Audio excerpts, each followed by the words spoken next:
A pensar más con Rosa María Palacios.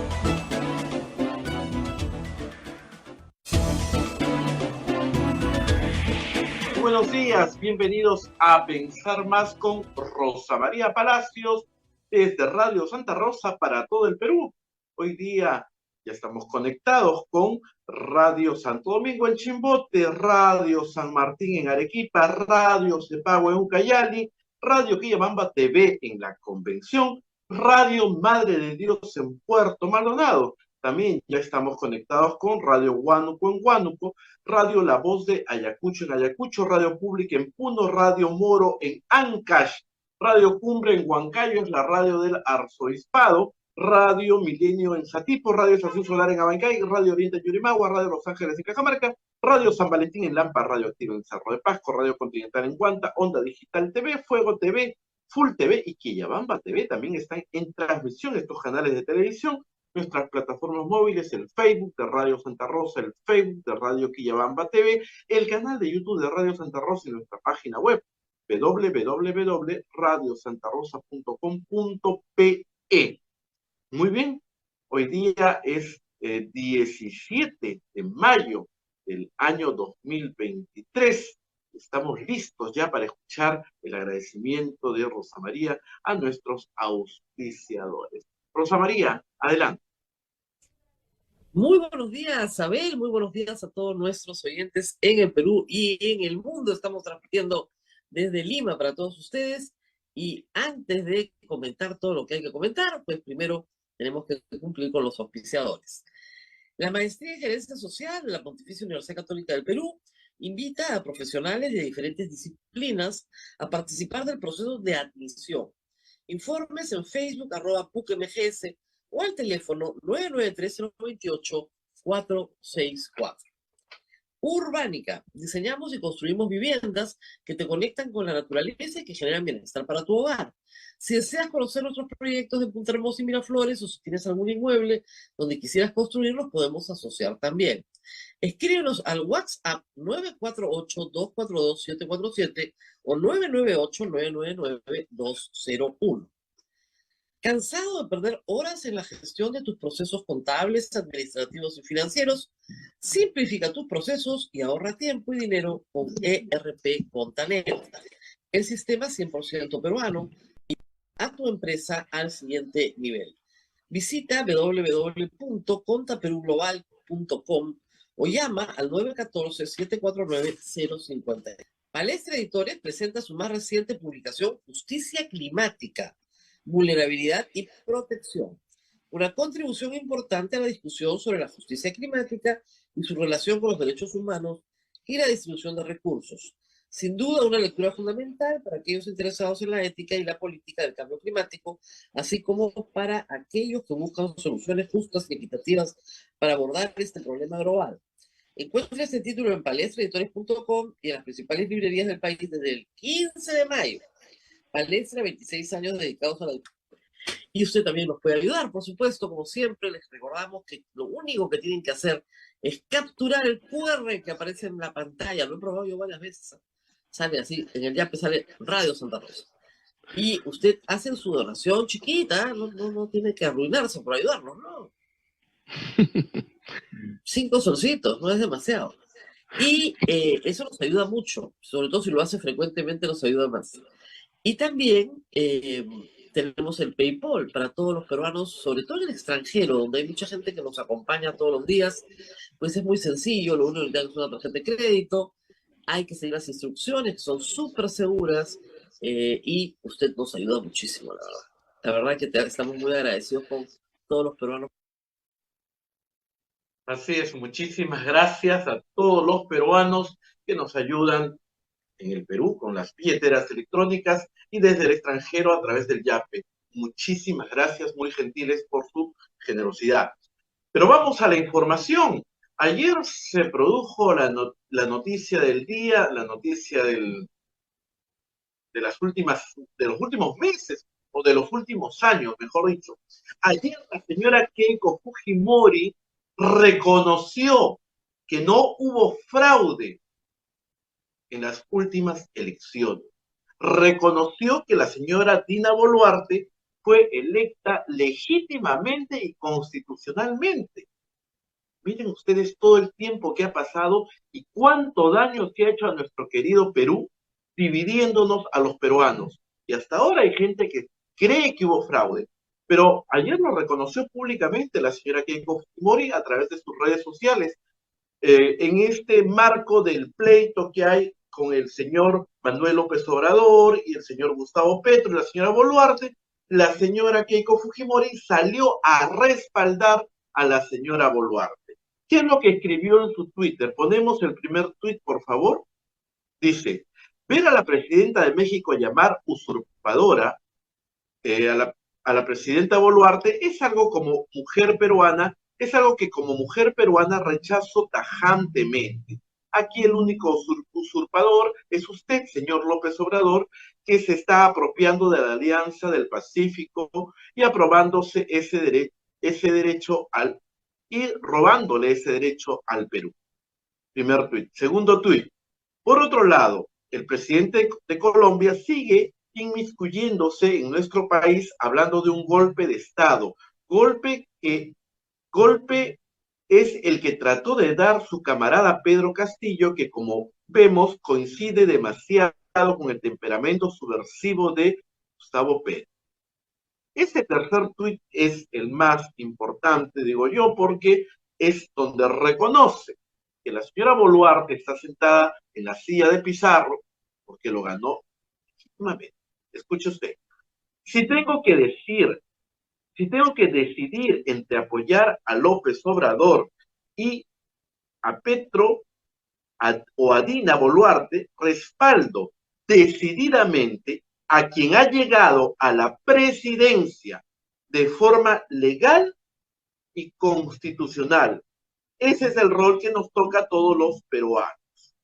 O sea, la señora Boluarte, y acá lo reconoce la señora Keiko Fujimori, que llegó de forma legal y constitucional. O sea, en pocas palabras, no hubo fraude. Hay un cuarto tuit donde dice que va a apoyar que la señora Boluarte gobierne por control remoto, ¿no? Pero vamos al tercer tuit.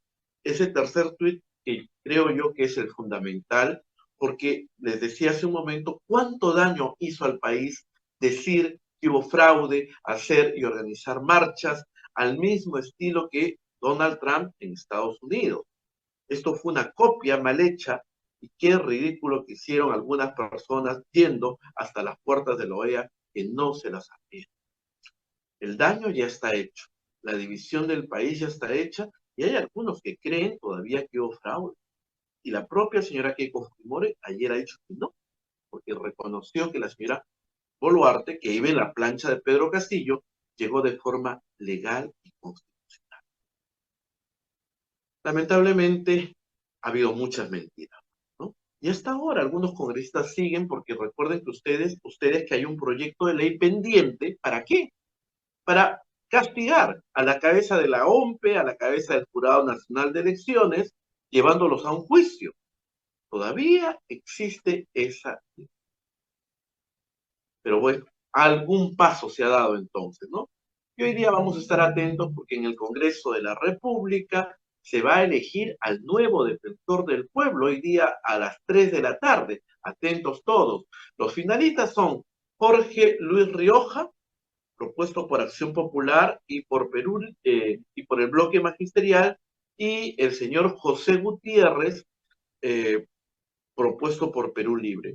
Ambos no son muy confiables en el sentido de que van a defender los derechos humanos. Definitivamente, los derechos humanos creo que le importan muy poco. Los dos trabajan en el Congreso de la República, los dos señores. Uno ha sido abogado de Cerrón, el señor Gutiérrez, de Vladimir Cerrón. El señor Pedro Cartolini, hay que recordar que era otro finalista, pero se retiró la semana pasada.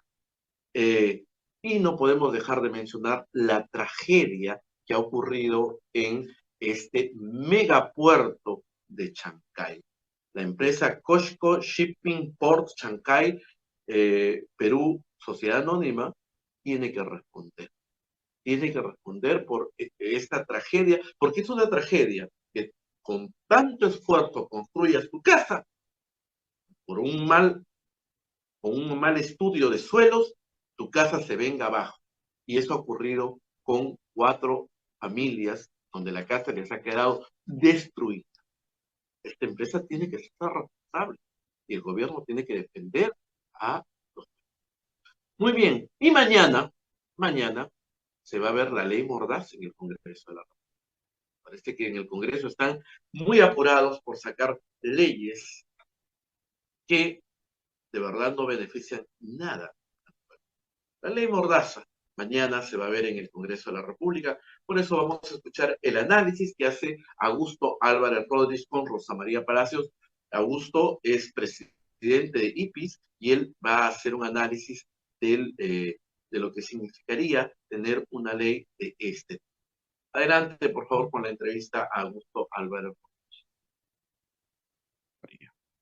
Muy buenos días, Augusto. Está con nosotros esta mañana y vamos a empezar hablando un poco de libertad de prensa. Augusto es presidente de IPIS, que normalmente lanza toda clase de alertas para proteger a los periodistas y también se ha mostrado preocupado por este proyecto de ley que incrementa las penas de difamación.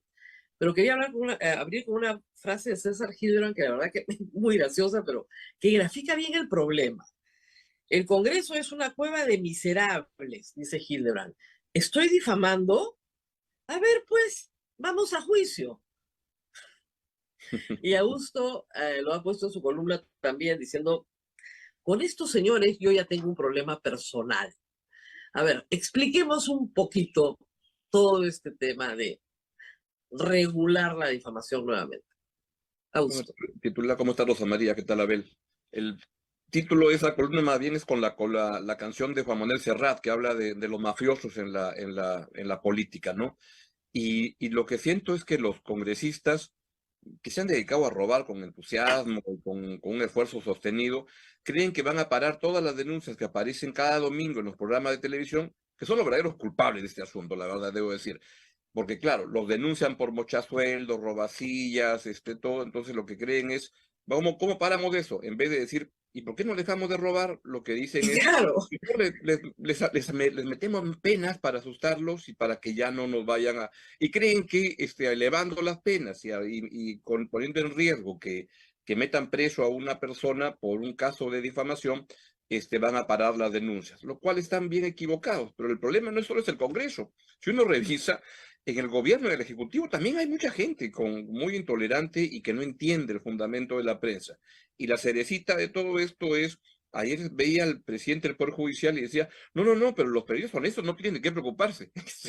Sí. Esa historia ya es, vamos a elevar Bueno, las lo ha penas. dicho también el congresista Quito ayer, que sus historias están bien fundamentadas, no hay problema. Claro. A ver, Y están bien fundamentadas es que hablen bien de los congresistas. Y lo que sabemos, hay que explicarlo así, ayer hablábamos con Roberto Pereira, en nuestro sistema de justicia, en la primera instancia, normalmente condenan al periodista por cualquier cosa. Citemos casos recientes, el caso de Christopher Acosta, por ejemplo.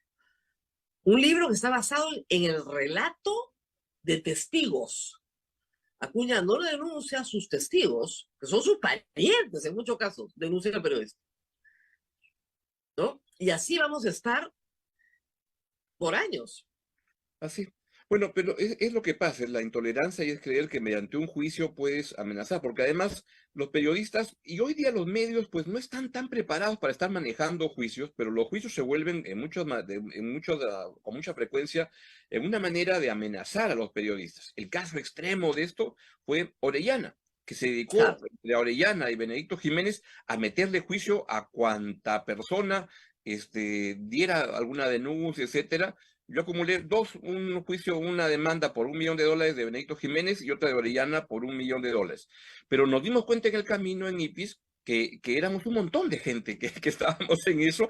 Me acuerdo. Enrique Sileri, que era el que lo concentraba, él tenía como $10 millones en demandas, y entonces un día nos juntamos como 10, 12 periodistas y salimos en una conferencia de prensa y dijimos, oye, acá hay un problema. Y lo bueno de eso es que, mira, la respuesta siempre funciona fuera del sistema judicial, porque en el sistema judicial hay jueces que simplemente te reciben las demandas como si nada y no se dan cuenta y dicen, oye, esto es una idiotez, no procede y la rechazo, sino que la aceptan, porque en el camino, sobre todo en la primera instancia, pues algo de aceitada les pueden dar y les puede caer. Y de esa manera contribuyen a asustar al medio, al periodista. El medio le dice, pucha, te metes en problemas, mira el problema, ahora hay que contratar un abogado para manejar el juicio.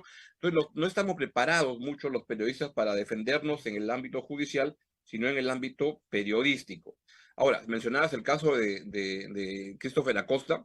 Estaba el otro día el día que presentaste el libro con Fernando Vivas, el libro de Tuesta, y estábamos ahí chismeando Sí, con Paco sí, Sanciviero, y está sacando cumple 50 años el Virrey ahorita, el 23 de mayo, y estaba sacando sus indicadores. El libro más vendido en la historia del Virrey, ¿cuál es? El de Christopher Acosta, dado que ya ha anda tenido como una gancho. publicidad espectacular. Claro, porque además, yo siempre digo, miren, cuando la pasta se sale del tubo, ya la puedes volver a meter. Ya no la El meto. juicio por difamación no va a matar la historia. Eso es lo que no entienden los comunistas. La historia no la vas a matar.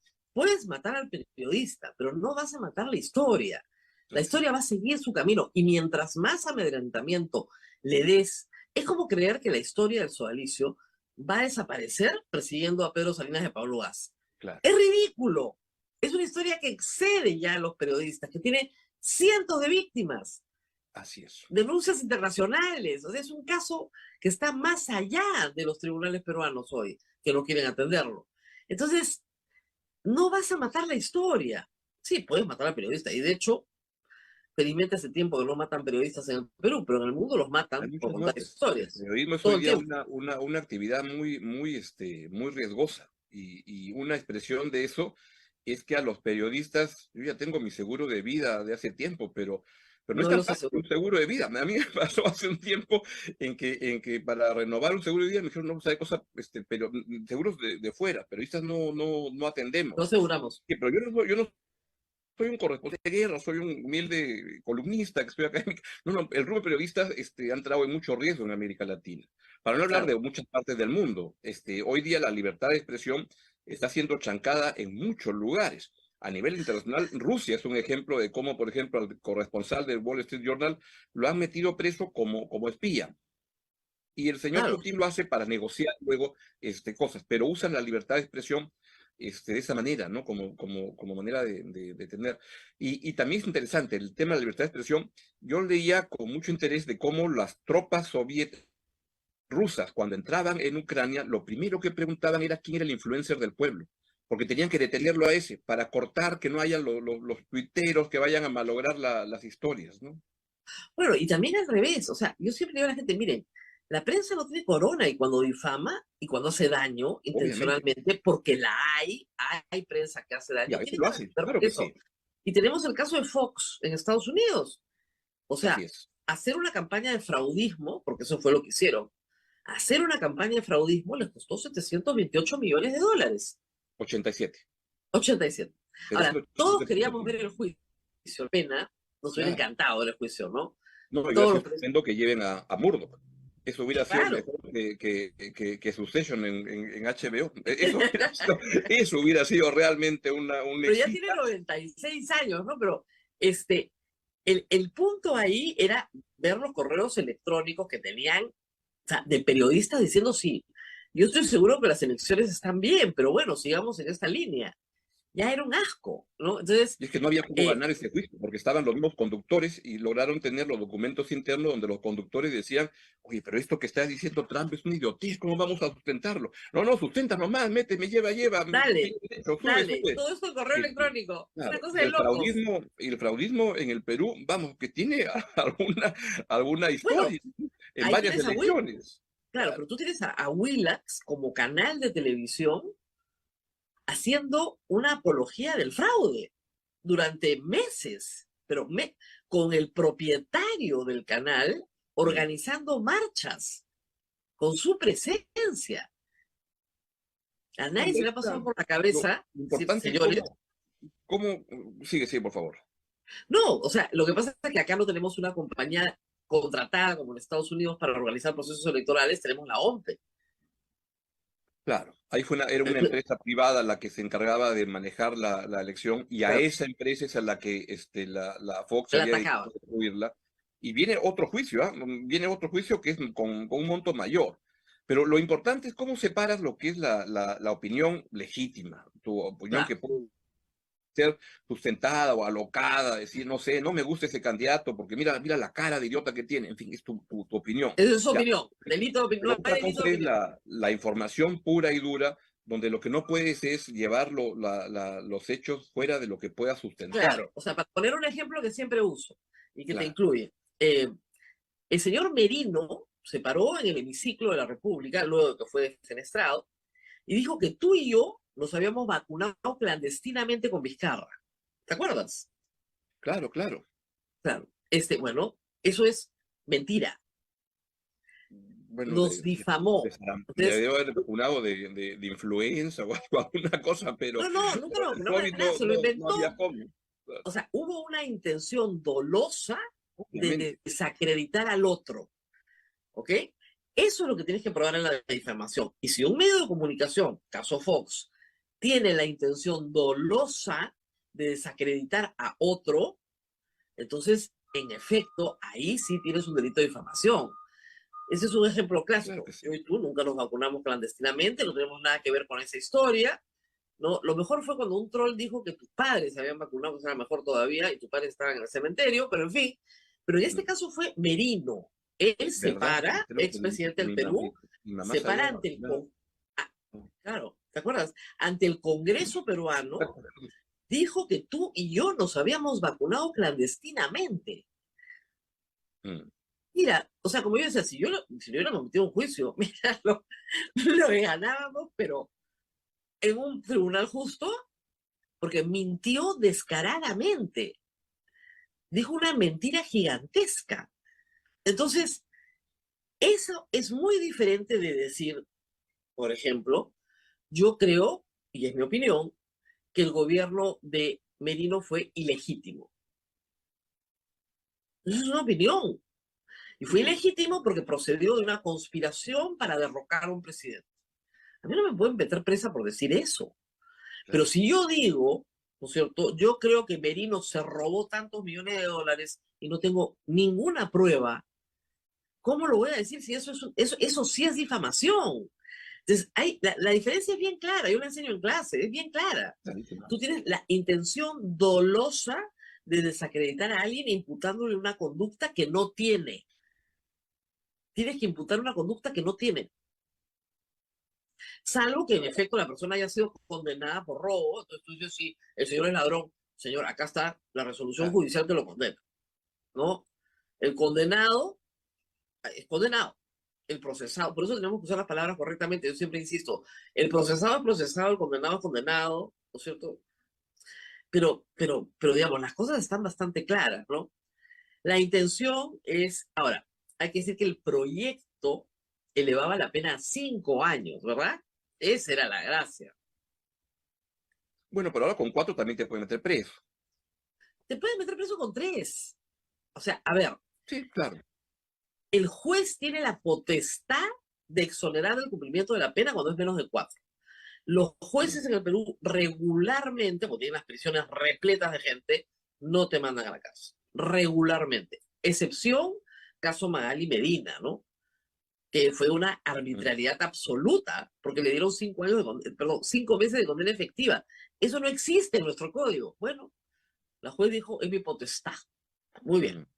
Entonces, pero nos puede pasar de nuevo eso. La jueza Teresa Cabrera, que después fue congresista de Podemos, en Congreso Corto, mandó a Magali Medina 5 meses a la cárcel con prisión efectiva, porque le dio Sí, la gana. llegó al Congreso la jueza. Sí, por supuesto, obviamente. Y a Ney Guerrero Ortega lo metió 3 meses a San Jorge. 3 meses. ¿Qué clase de pena es esa? Así es. ¿Se dan cuenta? Entonces sí hay la posibilidad de que eso suceda. No, yo creo que no, pero es obviamente cuando sucedió todo el mundo dijo esto es una barbaridad, contradice toda la jurisprudencia, en fin. Ese es el problema. Ahora hay que entender que esto ocurre en un contexto en el cual hay desde hace ya varios años, hay en el mundo, sin duda, ¿no? Con el deterioro de la democracia y todos los indicadores internacionales te hacen notar que cada vez menos personas en el mundo viven en países con libertades democráticas. Y una de ellas es la libertad de expresión, y el Perú no es la excepción. En términos de libertad de expresión, no somos de los peores países. Acá, vamos, hay libertad de expresión, se puede opinar, decir, pero desde el poder, en todos los sentidos, desde el poder, el gobierno, el Congreso, el poder judicial, que la verdad que acoge, a mí me preocupa cómo el entusiasmo con que los jueces admiten a trámite, abren el proceso con cualquier Sí, cosa que te puedan demandar. Es absurdo eso. Pero desde el Congreso y del gobierno ves una proliferación de normas que van orientadas claramente a evitar que los periodistas puedan opinar, informar, denunciar, y lo peor es que no lo consiguen y quedan mal en el camino. así es. Bueno, y en ese ambiente, donde tenemos un Congreso hostil, digamos, a las libertades democráticas, por llamarlo de alguna manera, porque no es el único proyecto, ¿no? O sea, No, ayer conversábamos con Roberto Pereira, Andrés Calderón tiene, colegiatura claro, obligatoria, ya desde el hay año muchísimo. 2016 a la fecha hay más de 70 proyectos que afectan la libertad de expresión. Lo de Claro. la colegiatura obligatoria es ridículo. Además, a mí me hace gracia porque el nuevo insulto es decir que yo no soy periodista, ¿no? Entonces, yo siempre me río y digo, eh, bueno, tú tampoco, ¿eh? Por si acaso. No, pues. No, pues porque no hemos estudiado periodismo, pero en el Perú no hay colegiación obligatoria por disposición de la Corte Interamericana de Derechos Humanos. O Pero sea, eso es más eso ya lo absurdo ganamos. en un mundo como el de hoy, en el cual, Claro.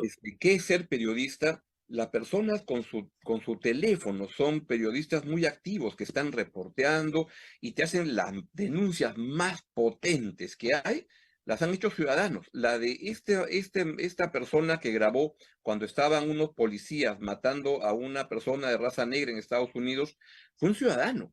Y eso fue la denuncia más potente que se hizo en el año y que permitió encarcelar a unos policías que habían tenido una inconducta terrible, que acabaron matando a No, un y ciudadano. además generar un movimiento de protesta Claro, en el año 2020, Black Lives Matter, sale de ese hecho. O así sea, es. y fue un ciudadano el que lo denuncia. Ese No, ciudadano no estaba colegiado. Entonces, no, ¿qué es un periodista hoy en día? El periodismo es un tipo de oficio en el cual hay gente que se dedica a tiempo completo, hay gente que estudia y lo hace estupendamente bien.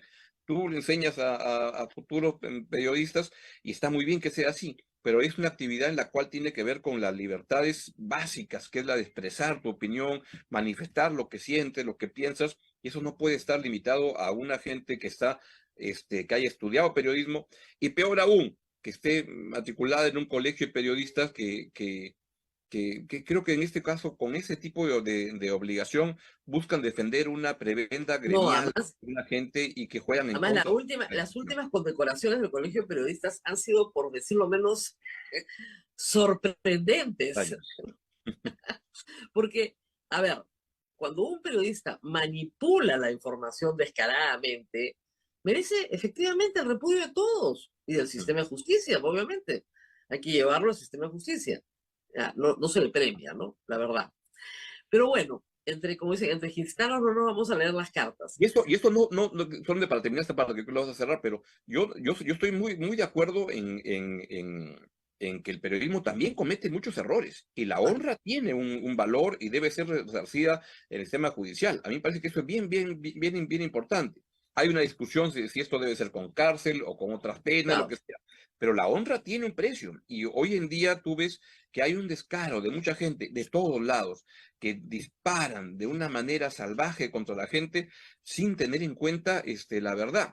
Y mira que en el día de los periodistas, el día de la libertad de expresión, no el periodismo, vi varias presentaciones de gente tanto de UNESCO como de varios lugares.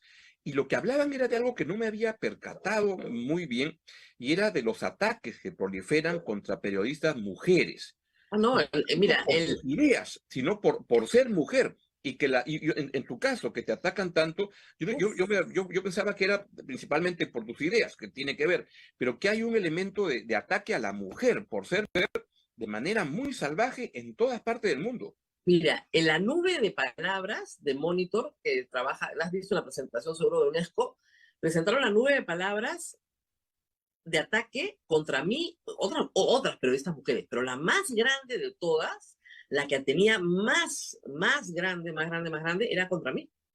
Morsa, así gigantesco. Eso lo puso Aldo Mariate en una columna, hace 5 o 6 años. Él es el responsable, ¿eh? I am the walrus, lo puso así a una columna de opinión. Esa era su opinión sobre mí. Mi cuerpo. El ataque al cuerpo femenino. Y eso lo empezó un periodista, pero obviamente auspiciado por miles de trolls, que hoy están. Ahora, a mí particularmente, yo he escrito una columna que va a salir seguramente el sábado, a mí particularmente me fortalecen, porque lo que yo tengo la sensación es de que esta gente me tiene que tener terror para dedicarse a denigrar mi cuerpo. A mí me fortalece, pero la mayoría de la gente no la fortalece, la destroza emocionalmente. Y está hecho para destrozarte emocionalmente. Está diseñado para eso, para el ataque emocional. Y tenemos amigos, amigas, que tienen psiquiatra, que tienen psicólogo, que tienen que medicarse para poder salir del ambiente en el que están hoy. Y no, obviamente no estoy autorizada a decir ningún nombre, pero eso existe entre el periodismo peruano. El O periodismo sea, que no no es nos un lugar hagamos los para- idiotas, ¿ya? Eso existe hoy porque tu presencia física, verbal, en los medios, hace que la gente sienta que puede destruirte destruyendo tu cuerpo. Pero que lo que me sorprendió fue que era en el caso de mujeres, que era donde estaban los ataques concentrados, y es una pauta que se repite en muchas partes del mundo. Yo pensaba que era más vinculado a ideas, pero me sorprendió ver en los trabajos de la presentación de UNESCO, que hubo en la Embajada Además, Británica, de la piensa Unión justo, Europea, con IPIS. piensa también que en un país machista, donde el poder está concentrado muchas veces en manos masculinas, lo desafiante que puede ser que una mujer periodista, que es abogada, te contradiga, te diga que estás equivocado. Es absolutamente desafiante a la forma en la que han sido formados. Pero mira que no me Entonces, preocupa tanto tu caso, porque tú eres una persona que te conozco, que está fuerte, o sea, que sabe, ya tiene experiencia soportando eso. Lo que pienso es en ya, gente, en periodistas mujeres chicas jóvenes que jóvenes. están estudiando en la universidad, que están recién entrando a una profesión que tiene un nivel de carga tan Mira, yo he potente. tenido acá Hay que meterle más. una turba que durante una hora gritaba comunista y terrorista, que sí, pueden ser insultos, digamos, por el orden de las ideas, ¿no? No soy ninguna de las dos cosas, más bien yo soy una persona más de derecha que todos estos, en algunos temas. Pero lo que más gritaban era chancha de mierda. Cerda chancha de mierda. Eso fue lo que más gritaron. Y trajeron una canción, como una canción de festival, que decía chancha, chancha, chancha, chancha. Ese era su nivel de argumentación. Eso es lo que está pasando con las mujeres en el Perú en libertad de expresión. Eso es normal. Eso es todos los días en este negocio.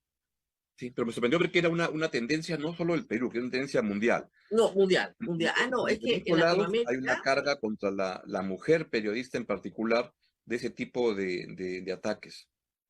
no, es bien interesante porque, sí, no, mira, esto del fraudismo responde a una corriente internacional, los ataques por género obviamente responden a una corriente internacional, o sea, no estamos solos en la región.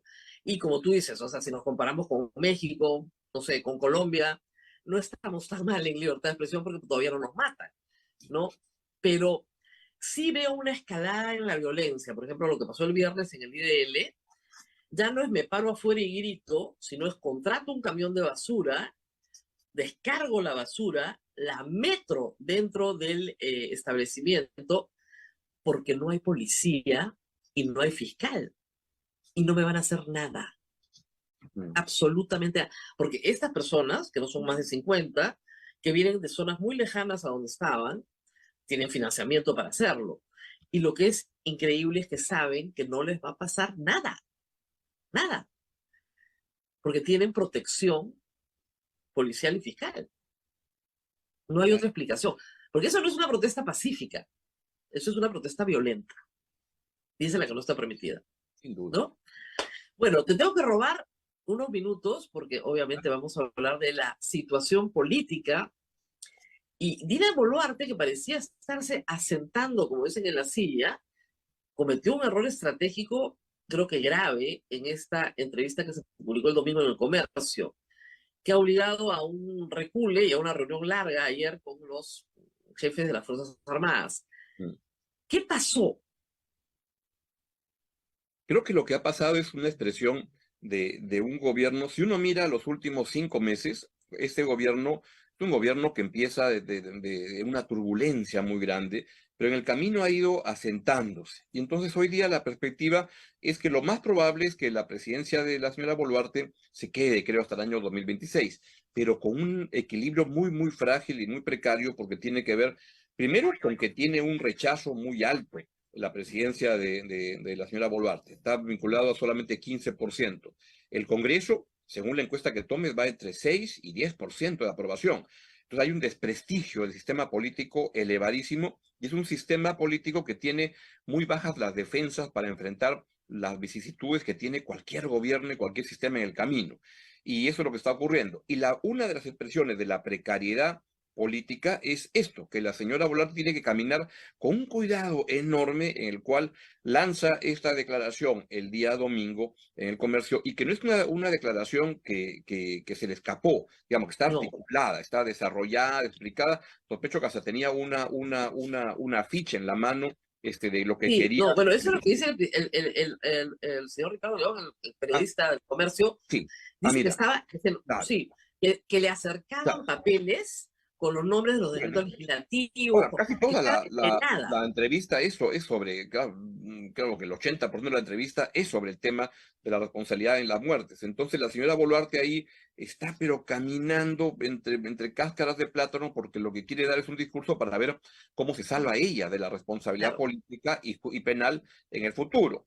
Pero es al mismo tiempo un gobierno que tiene una necesidad de tener una vinculación con la Fuerza Armada, pero no solo eso, con la Fuerza Armada y con la derecha, que está muy asociada hoy en día a esa Fuerza Armada.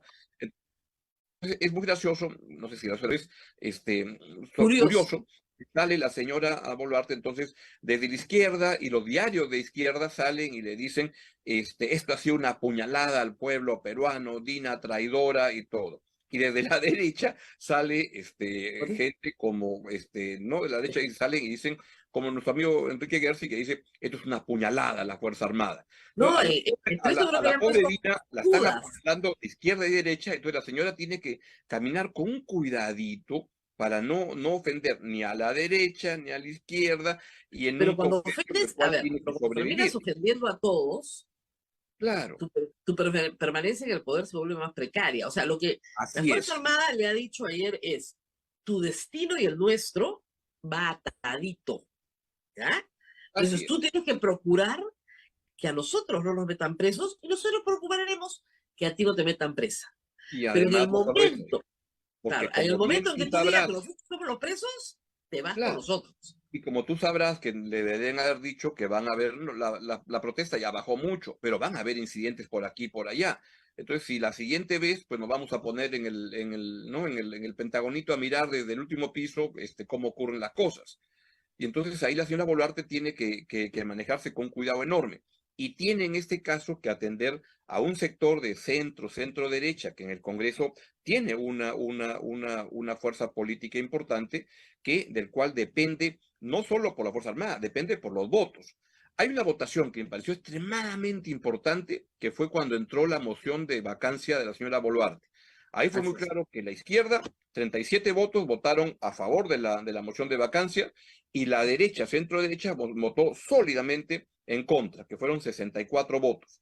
Ese día me pareció que ya estaba muy claro que en el Congreso quieren llevar esto hasta el año 2026 y que hay un pacto de sobrevivencia para llegar. Ahora, un pie de página, esos 37 votos de la izquierda creo que igual son de sobrevivientes que los de la derecha, que quieren llegar hasta Ah, 2026, porque claro. esos igualitos son mochazuelos, Contaron y dijeron, ah, igualitos ya, son. ellos la van a defender, perfecto. Entonces nosotros hacemos nuestro discurso. Pero si la gente que presentaba esa moción hubiera sospechado que la señora Boluarte podía ser vacada, votaban o en blanco o a favor. Todos en ese Congreso todos quieren quedarse. En este gobierno, todos quieren quedarse, y entonces hay una vocación de llegar hasta el año 2026, y además las fuerzas políticas que podrían afectar ese destino no quieren adelantar la elección.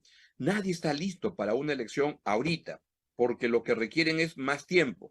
No sé, Acuña y López Aliaga requieren hacer buenas gestiones como gobernador, como alcalde, para construir su candidatura dentro de 2 años. No sé, el señor Añaño Ahora, requiere más tal tiempo vez, para prepararse. El pero tal señor vez sea, López Chao requiere más tiempo para organizarse. La señora Verónica Mendoza, 2 años, creo que requiere un par de siglos para recuperarse, no va a se poder. dan cuenta que no están listos ahora, entonces los que podrían votar en el Bueno, es Congreso que, para Augusto, la es que elección, nadie va a votar. Todos ese quieren llegar al argumento, 2026. bajo ese argumento no están listos nunca. O sea, Nadie. Pero, pero Acuña ya hay fue candidato a temas presidente. pero hay temas que hay que le dan alguna precariedad, porque, por ejemplo, para que eso se siga llevando la fiesta en paz, hay cosas que debe cumplir el gobierno de la señora Boluarte. Y me parece que el señor Otárola es clave en ese engranaje con el Congreso. Un ejemplo, el caso de la Fuerza Armada, en el cual hay una sólida presencia militar en el Congreso, que tiene un espacio grande entre Montoya, Quiabra, Cueto, y Williams. Williams. Es la bancada del comando conjunto, y entonces Claro, defiende sus intereses. el adógen en el Congreso. Claro, y entonces ahí tienen una presión fuerte a la señora Boluarte, y que le dicen, oye, hijita, te me ordenas porque ese tema es no negociable. Otro tema no negociable es la educación. Entonces hay una vocación en este gobierno que la DBA maneje la educación.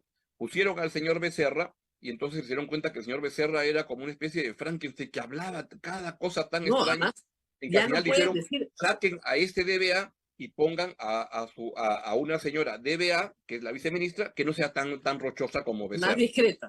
No, Más discreta, más con sentido común, que parece ya no está haciendo declaraciones salvajes cada día. Pero hay un acuerdo de ese tipo. Entonces, es un equilibrio político precario que está hecho para que dure hasta el año 2026, pero tiene en el camino cosas que deben cumplirse, y que si se fueran de las manos, podrían eventualmente volverse temas que prendan alguna chispa. Porque creo que la protesta en la calle, eso ya no está no va a dar, salvo que, y ahí voy, y con esto acabo, la última precariedad del sistema es el tema económico. La calle está apretando, la economía familiar se está debilitando, la inversión, tenemos 2 años, van a ser 2003, 2 años consecutivos de caída de la inversión. La demanda, el gasto de la gente se ha debilitado tremendamente, y la gente gradualmente va viendo, con la inflación que está viendo además, a un ritmo de 8%, ve que en su bolsillo hay cada vez menos dinero para comprar. Solamente hacer un pequeño comentario. Ustedes saben que Rosa María ahorita está en Roma, retorna este fin de semana y va a estar con nosotros ya en vivo. Y ha salido un artículo sobre un periodista de Huila que ha dicho que Rosa María apoyaba siempre al señor José Domingo Pérez, y que ahora se le ha volteado, y que ya no lo apoya. Y eso es totalmente falso. Como productor he mirado y he revisado la única vez que el señor José Domingo Pérez aceptó una entrevista con Rosa María fue en enero del 2019. Y en esa entrevista Rosa María le cuestionó y le dijo cómo iba a sustentar sus acusaciones por aportes de campaña, cuando eso antes del 2016 era ilegal. Entonces, era legal, o sea, no había una norma. Y a raíz de eso, tanto el señor José Domingo Pérez nunca más aceptó una entrevista con Rosa María. Le hemos llamado varias veces, igual pasó con el doctor Rafael Vela, ¿no? Nunca más aceptaron entrevistas, pese a que le hemos contactado varias veces para que vengan, y es falso, es mentira, que se repite, que dice apoyó a José Domingo Pérez, cuando siempre criticó el trabajo, porque Rosa María veía que no había sustento en esa acusación de aportes de campaña en, antes del año que se volviera pues ilegal. Y esa es una aclaración que hay que hacer, porque miente, algo queda. Ahora sí, agradecemos a Contanet. ¿Cansado de perder horas en la gestión de tus procesos contables, administrativos y financieros? Simplifica tus procesos y ahorra tiempo y dinero con ERP Contanet, el sistema 100% peruano que llevará a tu empresa al siguiente nivel. Visita nuestra página web, contaperuglobal.com, o llama al 914-7490-57. Y un aviso de palestra. Bajo la dirección del reconocido profesor penalista Jesús María Silva Sánchez de la Universidad Pompeu Fabra de Barcelona, Palestra International Center for Legal Study presenta el curso internacional Actividad Empresarial y Derecho Penal, el cual se desarrollará del 10 al 21 de julio en el campus de la Universidad Pompeu Fabra en Barcelona.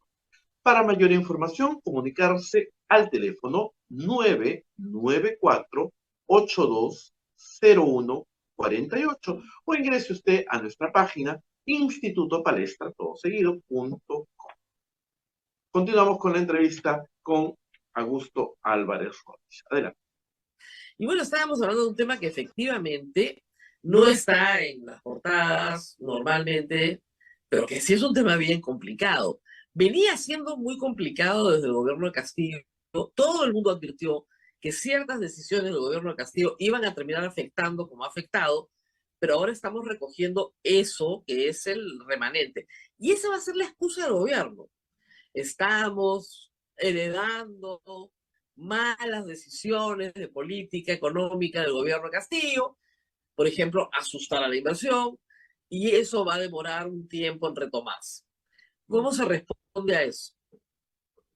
Bueno, es la típica, dicen esa historia, ¿no? Que cuando viene alguien nuevo al cargo, le deja una carta al que viene, o sea, el que se va le deja una carta al que viene y le pone las 3 recomendaciones y le dice, la primera recomendación, échale toda la culpa a la anterior. La segunda es, comienza a hacer cambios. Si no funcionan, prepara tu cartita para el que viene. Claro. Porque no hay manera de... Y es una tradición. Ahora, ese es un gobierno que tiene que manejarse con extremo cuidado, pero ya me doy cuenta que lo que está cambiando en la opinión pública es que vamos cambiando de la protesta al tema económico. Y el tema económico va cobrando mucha relevancia porque sí se ha afectado mucho la economía. La economía peruana ha logrado sobrevivir y sobrevive de manera muy bien a pesar de todo, a pesar de 6 presidentes en 6 años, por una cosa que se llama capítulo económico de la Constitución. Y es lo que le da la fortaleza. Es increíble. Y por eso es que los sectores que quieren cambiar el sistema y todo apuntan a eso. No quieren cambiar la Constitución por la parte política, o si hay muchas cosas por cambiar, quieren cambiar por la parte económica. Y entonces, pero a pesar de eso, la economía sigue caminando, funcionando, pero se ha debilitado mucho y se debilita porque la inversión ha caído muchísimo. No hay nuevos proyectos, todos están en stand-by. O sea, más o menos para que se entienda, o sea, la pandemia retrocede a la gente a la pobreza y a algunos a la extrema pobreza, y se suponía que post pandemia tenías un par de años con buena inversión privada para recuperar. Y en vez de tener buena inversión privada, tuvimos a Castillo. Mira qué dramático. Ayer veía a Juan Carlos Matios, que es un muy buen amigo mío, trabajó en Apoyo, lo quiero mucho en el programa de Maite Vizcarra, y le decía, él es viceministro de Turismo, ¿no? Y decía que con la pandemia retrocedimos 20 años. 20 años en lo que era la evolución del turismo. ¿Te das cuenta del retroceso tan grave que es? El turismo pues genera eslabonamientos en muchos sectores, por ejemplo en mujeres. Es uno de los sectores que más contrata mujeres, que más contrata restaurancitos y todo. Te mueve el país, que es distinto a la minería, que es gran inversión. Acá son pequeños negocios. Entonces tenemos un daño y tenemos plagas como primero Pedro Castillo. Primero la pandemia. Primero Keiko Fujimori, debo decir. Esto arranca el 2016 cuando comienza la turbulencia. Viene la pandemia, viene Pedro Castillo y entonces hay un daño muy grande y ahí lamento mucho, la verdad, del poco interés, el desdén que tiene la izquierda peruana por la palabra crecimiento económico. Es fundamental el crecimiento económico. Qué bárbaro, ¿no? No aprende. No aprende, no hay forma. Y todos me cuestionan y me dicen, ¿por qué economistas como tú, como Valdo Mendoza, por supuesto que ha escrito un libro, le creen que el crecimiento es el tótem y de eso depende todo? No depende todo, pero sin crecimiento no hay nada, no hay qué Claro, cosa. pues. Y mira que este dato que se ha dado a conocer, que ya era muy antiguo para los economistas, que en la corrección, en la reducción de la pobreza, y el Perú ha reducido pobreza a todo dar, hemos reducido de 60% a 20% en 25 años. Eso es un mérito, pero para el libro de texto internacional. Pero lo que ocurre es que cuando uno se pregunta, ¿y cuál ha sido el motor principal de eso? Crecimiento económico. 85% de la reducción de la pobreza se explica por el crecimiento económico, solo 15% por los programas de distribución.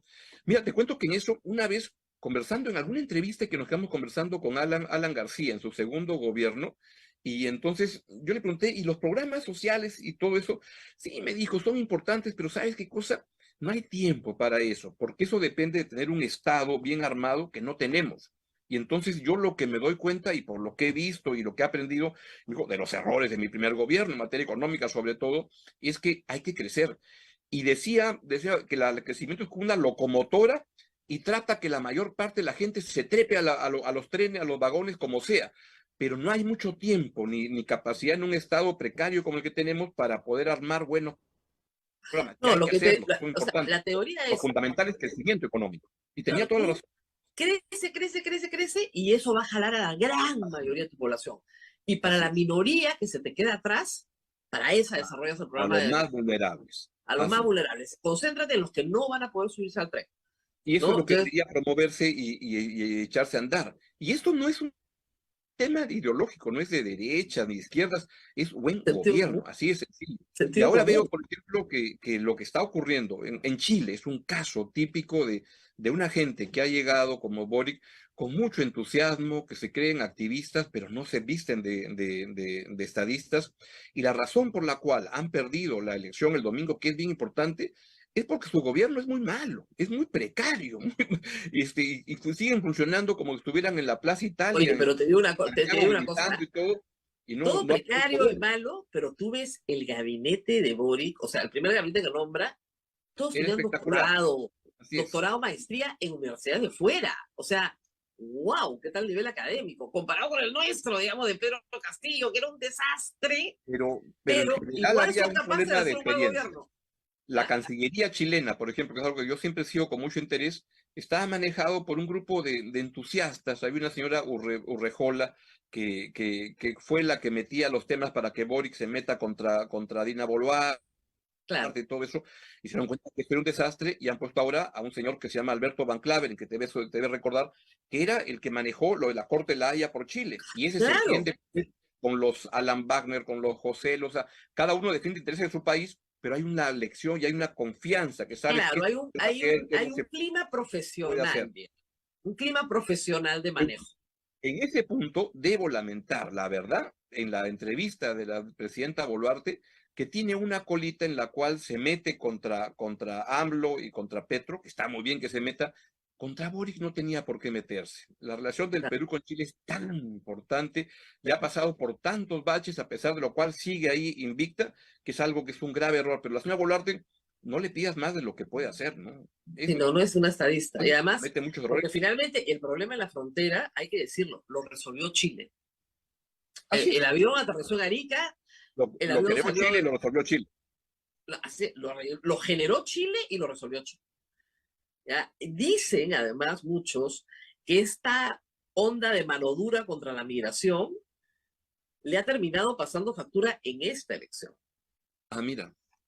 El Claro, problema que porque le han tiene dicho algo es así que como, o la sea, si voy a inseguridad en ser Chile de también se ha agravado derecha, voy a mucho. ser de derecha. Mataron a dos carabineros, que es una institución Claro. muy importante en Chile, como debería serlo en el Perú, ¿no? Pero no lo es.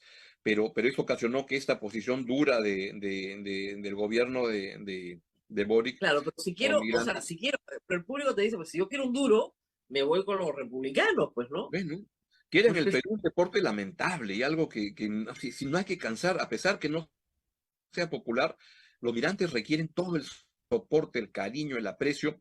Y entonces cuando veía que Martín Vizcarra, era Martín Vizcarra o fue Sí, Pedro claro, que Castillo, organizaba deportaciones. cuando Castillo fue que lo quiso meter a un Castillo avión, también, nunca, o claro, sea, Vizcarra va al también Vizcarra, aeropuerto y nada, trepan a la gente al avión, pero eran personas que no habían cometido ningún delito, eran personas que tenían un problema administrativo.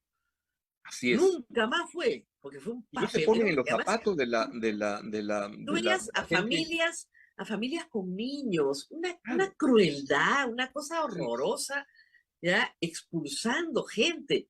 con el susto y el temor con el que naturalmente viene la gente que migra, porque la gente que migra no es que digo, me está yendo estupendo en tal país, así que me voy al otro. Te vas porque estás mal, porque en tu país donde estás tienes problemas para vivir, etcétera. Mira, Entonces tú lo ves en redes Cierro- sociales, ¿ya? Por cada 1000 trolls que insultan a migrantes, hay uno que responde. Se mueren de miedo hasta de participar en la vida del país. Se mueren de Claro que sí, miedo. claro que sí. Se mueren de miedo, Claro están que sí. aterrados. Entonces, es horrible, la verdad. Y claro, la prensa ahí tiene su cuota, ¿no? Porque si todos los días pones en titular, Obviamente. venezolano mata, entonces solo los venezolanos matan, pues. Pero cuando he visto esas imágenes de las señoras con los niños, y a veces hay periodistas que se suman erróneamente y dicen, mira, qué falta de educación, cómo el venezolano insulta al policía. Oye, te pongan a esa periodista, ese periodista, 10 días en la frontera bañándote con nada, y todo, te sale el hall que llevas adentro naturalmente. Entonces, hay que tener mucha empatía con los migrantes. Y a veces cuando pienso en eso, es el temor. A mí me pasaba cuando me iba a estudiar en condiciones muy favorables, pero el temor de llegar a un lugar nuevo donde no conoces, pienso mira que me viene a la memoria siempre de unas personas que llegaron de Estambul a Paita hace un siglo, y digo, salir de Turquía para venirte a Paita, ¿qué será esa vaina? Y a llegar en un barco, ¿y cómo será esto? Eso es lo que me genera la falta de empatía que ve mucha gente, es terrible. No, no, todos, como yo digo siempre, yo le pregunto a mis alumnos en clase, esta pregunta la puse en una columna que es, ¿cuántos tienen sus 4 abuelos nacidos en Lima? Nadie. Claro, ¿Cuántos tienen un pariente viviendo fuera del Perú? Toda la clase. claro. Lima es una ciudad de tránsito. Todos somos migrantes acá. ¿Qué le pasa a la gente? Todos mis antepasados vinieron también de Europa. O sea, ¿qué pasó? Cruzaron el Atlántico para llegar hasta acá.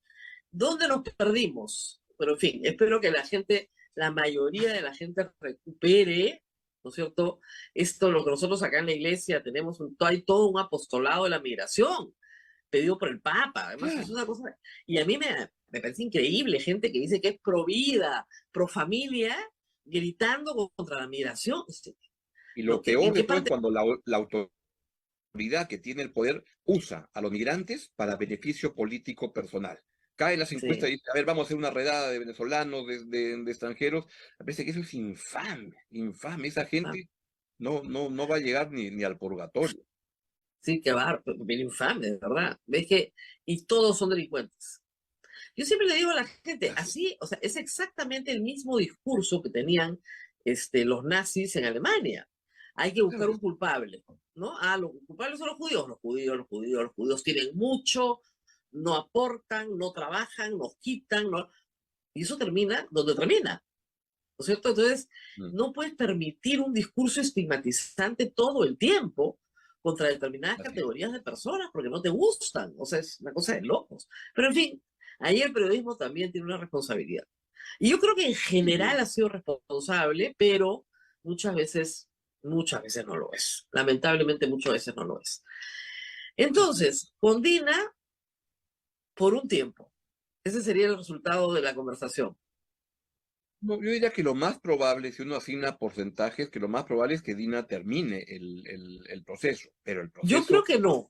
Mira tú. no, pero añadiría ahí de que el problema es que hay baches en el camino y uno es las alianzas y cosas que tiene que Claro. cuidar con extremo cuidado. O sea, Es yo un creo que económico no por razones, y es un gobierno sin defensas para poder enfrentar la ahora, yo amenaza creo que que no ocurre y simplemente todo eso. por razones históricas, ¿ah? Nada más que por razones históricas. O sea, no ha habido un presidente del Perú que Sí, haya sobrevivido a no tener mayoría en el Congreso. Y Dina pero, Boluarte, no, Dina pero Boluarte ¿sabes? ha formado una ¿De mayoría acuerdo? precaria, pero ya no tiene partido, no tiene nada. No. Es un Vizcarra cualquiera.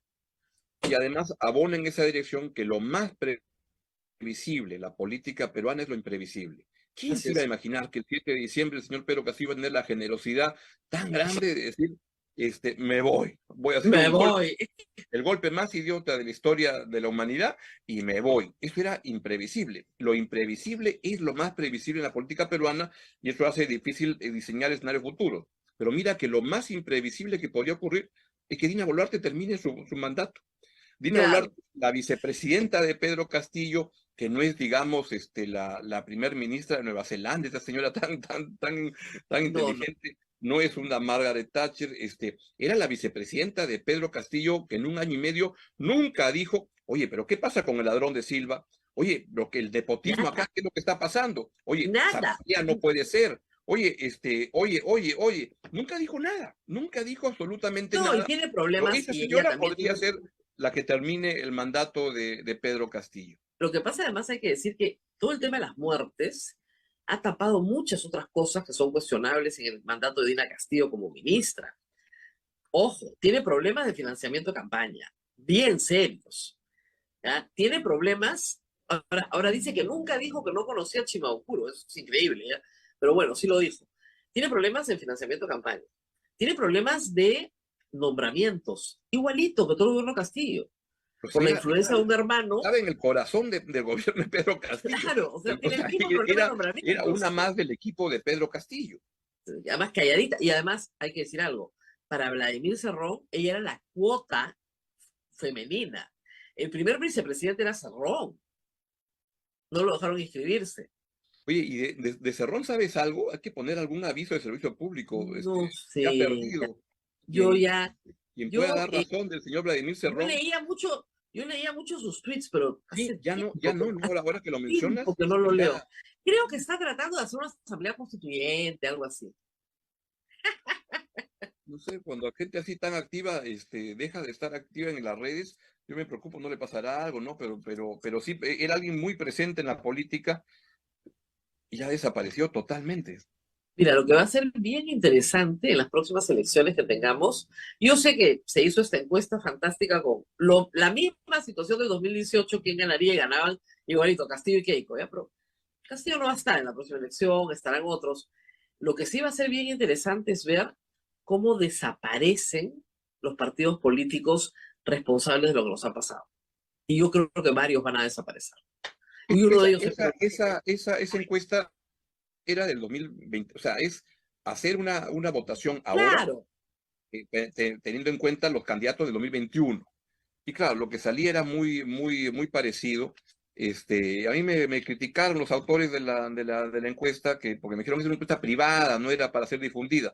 Yo dije, pero a mí me la contaron, gente que estaba ahí, pues lo siento, además di el crédito, era de Perú 21 e Ipsos. hitos. Me dijeron, Alfredo me dijo, oye, no, es una encuesta privada. Luego he visto que hay gente que ha dicho, creo que Hildebrand, que no la divulgaban porque no convenía. No, no era así, era No, para un foro privado. hicieron un seminario.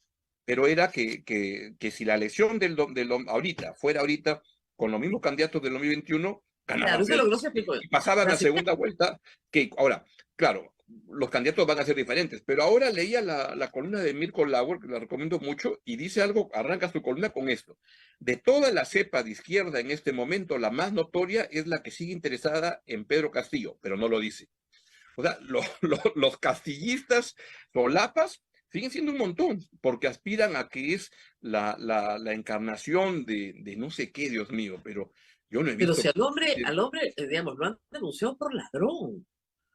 Claro, O sea, claro. ya, en el Perú, a Pero ver, y denunciado lo por mismo ladrón pasó en Chile. y, En y, Chile, y, en Chile y pasó lo mismo con evidenciado que es un Pinochet. golpista. O sea, no hay Claro, o sea, a ver, este, a los presidentes a golpista, veces, ladrón, inepto. mira, hasta Fujimori lo entendió. O sea, la gente en el Perú y en Chile también pasó lo mismo con Pinochet. Te perdona todas las violaciones de derechos humanos, aun cuando estamos hablando de derecho a la vida.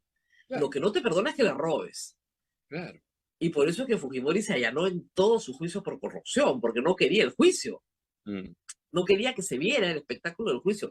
En este caso estamos hablando de Heiner Alvarado, Juan Silva, todos los que se levantaron millones, las sobrinas. O sea, estamos hablando de muy documentada información que apunta a un latrocinio por parte del que está preso. Así es. ¿No? Entonces, ¿qué Así es. quiere? Pero, Es como si tú pero me de quieras. alguna Bueno, manera, escuché a alguien que quería refundar Perú posible, ¿no? O sea, sí, pues, claro. siempre hay. Siempre hay. Pero es que, bueno, también hay equipos de fútbol que ya perdieron la categoría moría y viene alguien y le pone plata y lo resucita, ¿no?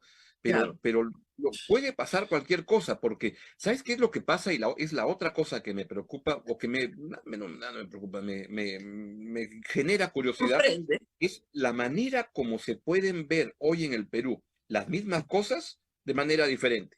Tú dices, Ah, es bueno. una taza, es una taza. No, eso es una botella. No, pero no es botella, no es taza. No, esto es. Entonces, claro, cuando tú dices el golpe de Pedro Castillo, según la zona del Perú donde estés, Lima, o ciudades urbanas fuera de Lima, o área rural, es otra historia.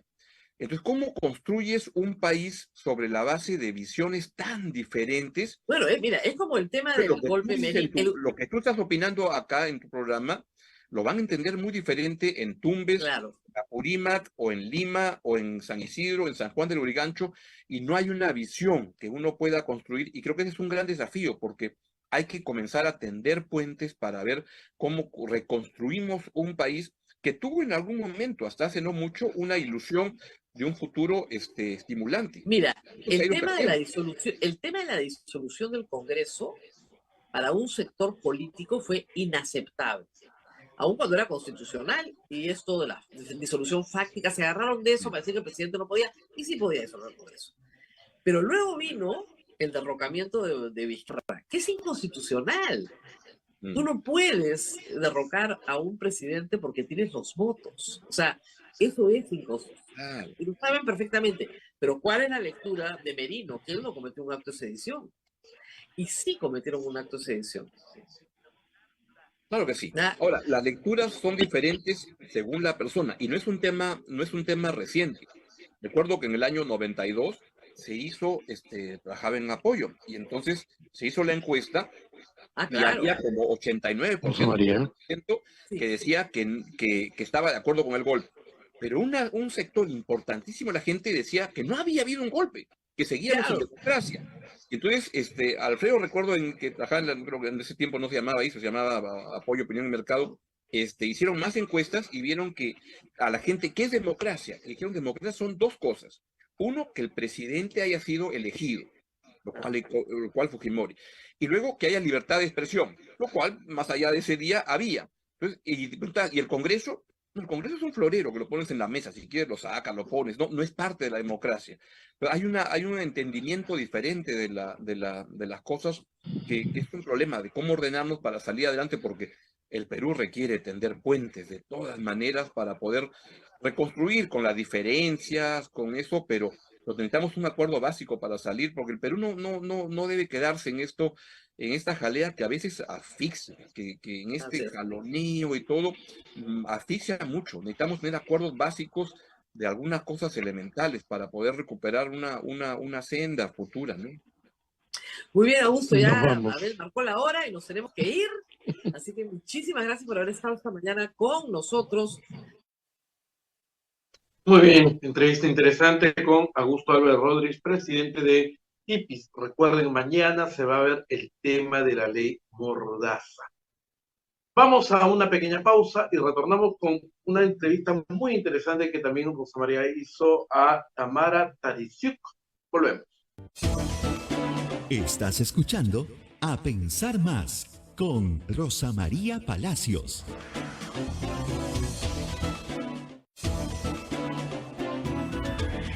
María Palacios, ya Rosa María el fin de semana está de retorno a Lima y tendremos los programas en vivo. Queremos recordar, quizá a la señora Boluarte le duele la cabeza cuando escucha el informe de Human Rights Watch, donde se habla de las muertes ocurridas en los días de diciembre y enero. Justamente Tamara Tarisiuk es la directora de funciones para América y ella estuvo con nosotros e hizo este interesante análisis del informe que presentaron de derechos humanos en el Perú. Adelante. Obviamente estamos con la señora Tamara Tarasiuk. Ella es directora en funciones de la División de las Américas de Human Rights Watch. Ella se encuentra en Montevideo, en Uruguay, y desde ahí nos atiende, así que estamos muy agradecidos de que tome unos minutos esta mañana para estar con nosotros. Señora, muchísimas gracias por atendernos y quería empezar por la metodología del informe. Porque es importante aclararle a las autoridades peruanas que esto no solo es una ONG extranjera, como se ha dicho ayer, sino que hay toda una investigación detrás. ¿Cómo han elaborado este informe? Buen día, Rosa María, y muchas gracias por el espacio. Efectivamente nos han dicho que somos una ONG. A mí, yo se lo tomo como un dato de la realidad, no como un insulto. Pero te cuento un poco la metodología que es la base de nuestras conclusiones y de este informe que tiene casi 120 páginas. Esto es sobre la base de una investigación que fue hecha en el terreno por un equipo de Human Rights Watch en enero y febrero de este año. Hemos visitado múltiples localidades en el país, hemos hecho más de 140 entrevistas a víctimas, familiares, testigos, nos reunimos con autoridades y además hemos revisado más de 37 horas de video, más de 660 imágenes, todo debidamente corroborado para verificar los testimonios que recibimos. Y además analizamos documentación, autopsias, informes. Entonces, estas conclusiones se basan no en lo que nos dijo alguien, sino en datos concretos que pudimos verificar con una amplia gama de fuentes de información.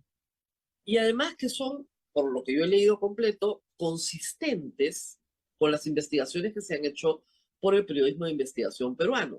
Como usted sabe, varios medios en el Perú han georreferenciado la actuación de la fuerza policial y la fuerza armada con videos, fotografías y testimonios también, y también con, las autopsias. Y la posición de las Fuerzas Armadas y de la Policía Nacional en localidades como Ayacucho y Juliaca está plenamente documentada y es absolutamente consistente con lo que ustedes han hecho. El término ejecución extrajudicial es un término muy duro porque nosotros que hemos pasado por un periodo de violencia política muy largo, asumimos la ejecución extrajudicial como una persona que está bajo la custodia de alguien y es ejecutado durante esa custodia. Sin embargo, acá lo que vemos es que los términos de enfrentamiento en abierta violación de la ley incluyen que las personas mueran en este enfrentamiento. No hay una diferencia entre uno y otro y es bueno aclararla porque a veces el lenguaje confunde. Sí, por supuesto que los hechos que hemos documentado son consistentes con excelente trabajo de periodismo de investigación que se ha hecho en el Perú. Y lo que hacemos en este informe es construir sobre la base de eso para llegar a este tipo de conclusiones legales. ¿Qué significa esto en relación a la responsabilidad estatal? Y hemos concluido en este informe que en estos casos se constituirían ejecuciones extrajudiciales o arbitrarias. Y eso es porque en el derecho internacional esto ocurre cuando son hechos cometidos por agentes estatales, son hechos deliberados y sin garantía judicial. Lo que encontramos en la investigación es que de las 49 muertes de transeúntes o manifestantes, al menos 39 fue por disparos de arma de fuego. Hemos encontrado evidencias de que estos disparos fueron a la cabeza, al torso, a la espalda de estos individuos. Hemos encontrado casos por 5 casos más donde fueron consecuencias de disparo de perdigones por escopetas. Entonces estamos hablando de un uso indiscriminado y totalmente desproporcionado, porque hubo incidentes de violencia que deben ser también debidamente investigados, pero las protestas fueron mayormente pacíficas y la respuesta con este tipo de disparos ha sido absolutamente brutal y desproporcionada, y eso va en contra de los estándares internacionales. Y otro punto que creo que es importante, lo mencionabas inicialmente en tu editorial, es que estos no son hechos aislados de agentes insubordinados. Esto ha ocurrido en distintos lugares del país, por las mismas fuerzas de seguridad, a lo largo de un periodo de tiempo que hace que esto sea un asunto de responsabilidad estatal. No solo de quienes disparan, que tienen que ser debidamente investigados, sino que tiene que haber una investigación exhaustiva, por supuesto con debido proceso, pero de aquellas personas en los más altos niveles del poder que sabían o debían saber lo que estaba ocurriendo y que no hicieron lo que correspondía y lo que debían hacer para frenarlas y para investigarlas adecuadamente. Y las graves deficiencias de las investigaciones es otro elemento que hemos documentado en este informe. Ahora, vamos a ir a las conclusiones en algún momento, pero primero yo quería hablar de las víctimas, porque ustedes han documentado algunas cosas nuevas, que es, por ejemplo, el maltrato a los heridos.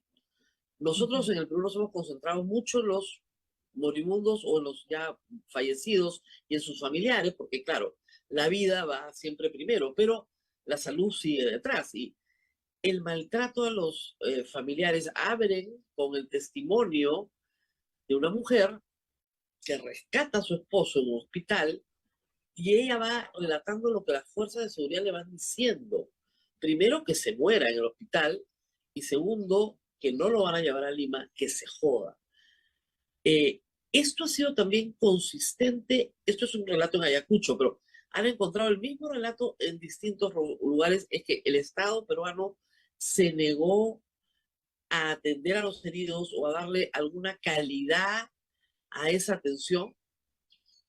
Creo que hay que investigar seriamente cuál ha sido la respuesta del Estado en distintos niveles, ¿no? Y esta que mencionas es particularmente cruel, porque cuando una persona está necesitando servicios de salud con riesgo a su vida o a daños irreparables, las autoridades tienen la obligación de proveer ese tipo de salud y como mínimo de no imponer obstáculos para que accedan a esa respuesta sanitaria. Entonces creo que esto es un elemento más de este combo de acciones por parte del Estado que deberían haber sido otras para poder prevenir y frenar este tipo de abusos. En el caso del asesinato del policía, ustedes colocan en el informe que las circunstancias no han sido esclarecidas y en efecto, en toda la investigación, se señala que nadie ha sido detenido con armas de fuego.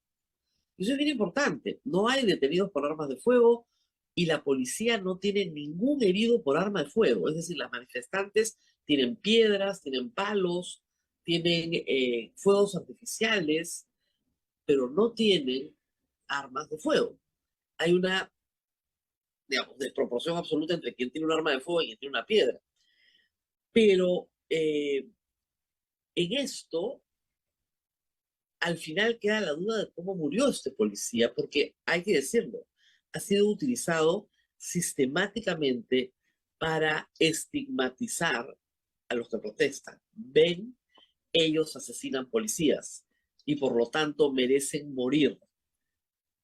Y resulta que después nos hemos enterado que el policía muere de una pedrada, que muere a manos de una persona que era ex policía también, que dejan escapar al otro, que se suponía que habían tres, resulta que eran dos, y uno escapa protegido por la misma multitud.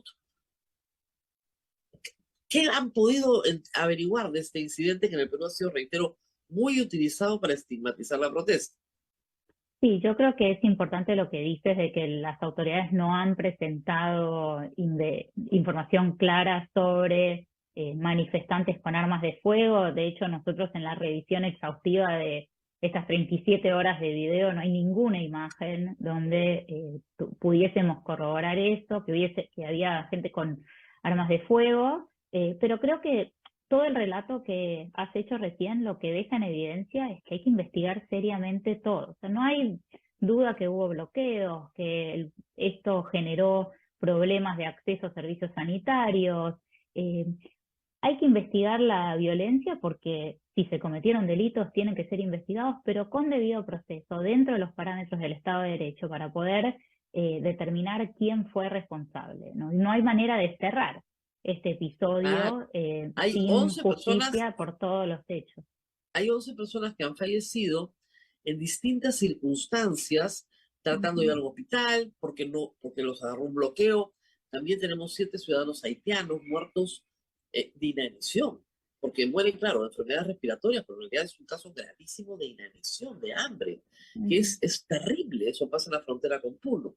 Entonces, hay otras capas de investigación que todavía faltan, pero también hay hay un stock de gente que resultó herida, pero que sigue siendo atendida, porque no se ha resuelto su situación de salud.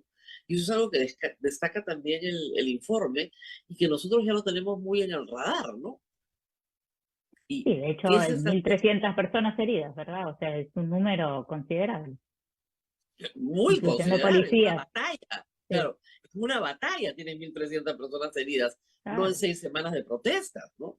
1.300 personas heridas y otras personas fallecidas. Ahora, detenidos. Ustedes toman el evento de San Marcos, que es un evento, yo creo, catastrófico para la Policía Nacional, donde entran, detienen a todo el mundo, todos son inocentes, y a las 48 horas los liberan, pero con enorme maltrato. Es un acto de maltrato.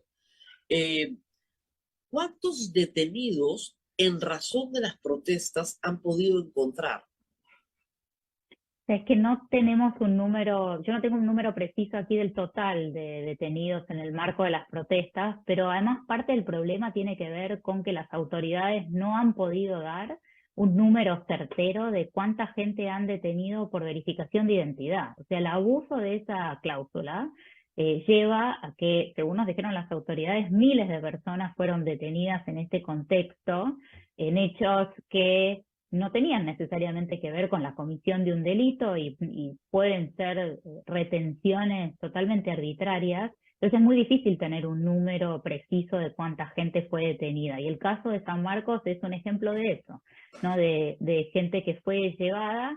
Y además, creo que ahí también vemos un rasgo muy importante del contexto de lo que está ocurriendo, porque hubo temas de debido proceso, de falta de acceso a traducción, cuando son llevados. Y acá no podemos perder de vista el contexto de marginación y de discriminación en el cual se dan estas protestas y que de alguna manera son el corazón que moviliza a mucha gente a manifestarse, ¿no? Un contexto de un país de deterioro de instituciones democráticas, de corrupción, de exclusión social de ciertas poblaciones, sobre todo en el sur del país y fuera de Lima. Entonces creo que el caso de San Marcos que tocas es como una puntita del iceberg mucho más grande Claro, de los porque problemas que vemos en el país. hay esto lo que ustedes llaman efectivamente el control de identidad, que en el Perú es que te piden el DNI y tienes que acreditar quién eres. Y la policía no puede retenerte legalmente más de 4 horas por eso. Pero Así como es. estamos en estado de emergencia, un tema que también trae acá el informe, el estado de emergencia permite, ¿no es cierto?, la detención arbitraria, sin mandato judicial y sin flagrancia. Te pueden detener. Y esto puede durar unas 48 horas. Esto ha sido una práctica habitual, es verdad. Pero lo que decíamos todos, si hay delito de disturbios, si hay delito de daños, ¿por qué no detienen a las personas y las juzgan en un debido proceso por eso? Y el punto es que hasta el momento nadie nos puede decir hoy cuántos detenidos hay por delito de disturbios y de daños. ¿Cuántos sentenciados hay? Hay un grupo en Ica de 27 que se han sido sentenciados con condena anticipada, reconocieron su culpa, salieron en libertad y tienen una prisión suspendida. Se sirvió la justicia, tuvieron... Pero del resto del país no hay una línea. Ni la fiscalía, ni las autoridades del gobierno central nos dicen cuántos son. Porque por último, miren, sí, hemos detenido gente, tienen su proceso, ya está. Lo cual a mí me parece muy importante porque abona en la idea de, como esos barcos piratas donde dices, por si acaso no queremos prisioneros, ese es el problema. Y cuando tú Sí, gritas no queremos prisioneros, estás diciendo disparen indiscriminados. Si hubieran detenido por los disturbios, pero no los vemos. ¿Dónde están los detenidos por los disturbios? No sé si ustedes han podido ir un poquito más allá, no está en el informe, sobre los detenidos en los disturbios, como que personas que efectivamente han cometido hay causa probable, digamos, para hacer una investigación por delitos cometidos. no es el tema central del informe. Lo que Yo lo sé. resaltaría en ese tema es que creo que si no hay debido proceso y no hay investigaciones serias, es muy difícil salir adelante, ¿no? Creo que es importante tener una investigación clara, como decíamos antes, o sea, hubo incidentes de violencia, todos los delitos deben ser investigados, pero de ninguna manera eso justifica la respuesta excesiva que hubo por parte de las fuerzas de seguridad. Entonces también necesitamos avanzar en investigaciones serias, confiables, creíbles sobre los incidentes, y el récord de la Fiscalía en este sentido no ha sido bueno. Entonces Ahí vamos. hay Ahora que... vamos a las investigaciones de los fallecidos. Ustedes encuentran cosas que son, nosotros las sabíamos, pero no hay cuidado de la escena del crimen, no se hacen las autopsias oportunamente, y a estas alturas no hay ningún imputado de las Fuerzas Armadas y Policiales. Ni uno. Imputado, ni uno. Cuéntanos un poco de esto, o sea, la sorpresa de ustedes de lo que fueron encontrando. No sé si diría sorpresa, creo que los hechos lo que nos muestran son graves deficiencias en las investigaciones. Hay pruebas iniciales que son fundamentales para hacer en cualquier investigación de este tipo que no se han hecho. Mencionabas preservar la escena del crimen. Hay pruebas técnicas que se realizan para saber si fueron disparadas armas de fuego y no se le hicieron esas pruebas a policías o militares. No se revisaron las cámaras de seguridad en ciertos lugares donde podían proveer evidencia. Y hablabas de autopsias tardías, o sea, nosotros encontramos al menos 2 casos donde ni siquiera se hicieron autopsias antes de enterrar a la gente. Entonces... Muy bien, interesante la entrevista con Tamara Tareisyuk, representante de Human Rights Watch para América. Muy bien, hasta acá llegamos el día de hoy, atentos a lo que pase en el Congreso esta tarde con la elección del nuevo defensor del pueblo. Nos reencontramos mañana, 8 de la mañana. Chau, chau. Hasta aquí, A Pensar Más con Rosa María Palacios.